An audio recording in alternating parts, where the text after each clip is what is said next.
ایک بچہ بچی میرے پاس آئے، دونوں میڈیکل سٹوڈنٹ تھے، کہیں گے ہم شادی کرنا چاہتے ہیں۔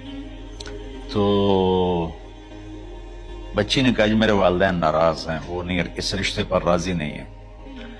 تو میرے باپ کہتے ہیں اگر تو نے یہاں رشتہ کیا تو تیری میری ایک درمیان ایک خط آئے، کھچ جائے گا ایک خلیج، ہم اس پار نہیں آئیں گے تو اس پار نہیں آئے گی۔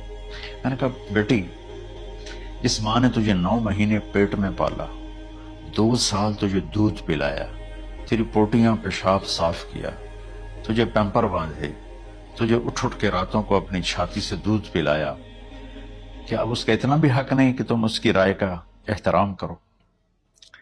اتنا بھی حق نہیں ہے؟